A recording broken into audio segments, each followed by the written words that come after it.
before zigzagging in all directions inside the body. This type of ammunition diffuses its energy with such intensity that, in addition to physiological trauma, the shock wave it puts in motion provokes serious nerve damage. A beautiful Manchu face, not more than 20. The watery eyes endlessly pondering the fragility of existence faced with the metal of pain. Toorop remembered the I Ching aphorism, to which the 14th of the 36 stratagems referred.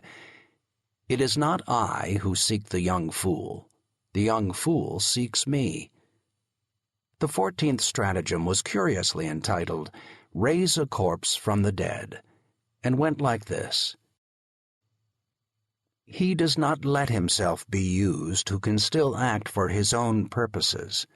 He will plead to be used who can do nothing more. One must use the useless for one's own ends.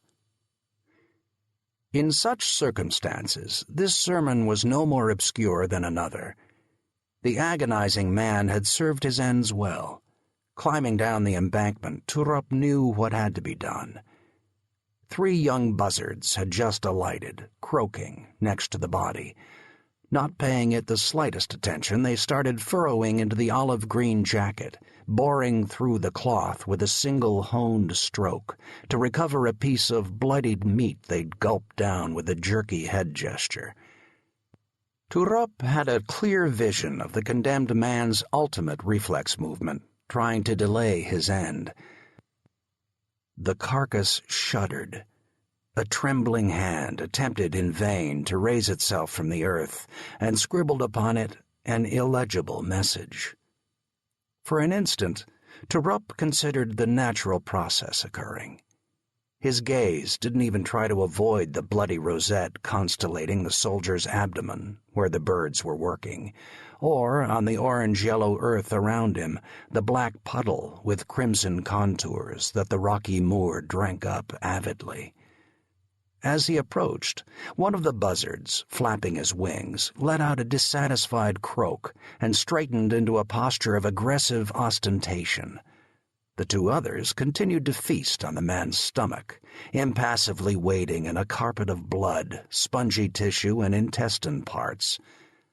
A smell of guts and shit tickled his nostrils at the whim of the wind's breath. The dead or dying man's perfume left his mouth with a residue like the aftertaste of rank beer. Toorop had just extracted the shishkov from the holster on his back. It was an Aurora, a polyvalent weapon equipped to deal with any kind of urgent situation, and quite simply the world's best assault rifle. Toorop cocked the breech with a sharp movement, aimed, and shot a bullet smack into the soldier's head. The gunshot vibrated for a long time in the natural echo chamber of the high mountains. Toorop heard the man's sigh in it, finally delivered from this world of flesh and steel, finally freed from life, and from the 3 buzzards.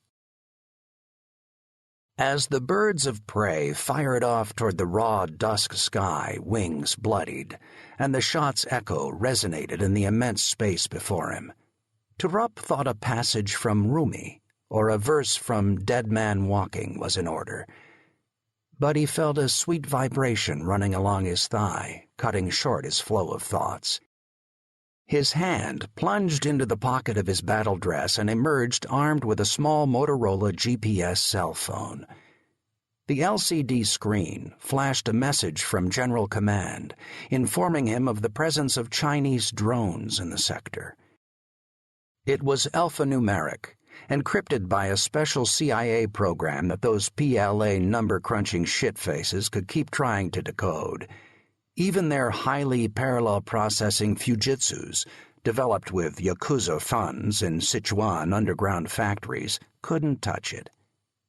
According to the Russian dealers who supplied the program, it was impenetrable. The sum of the planet's computer resources, even with 50 years of uninterrupted work, couldn't crack it. Four Eyes with the British accent in charge of the demo for the Uyghur guerrillas, wanly appreciating with a nod.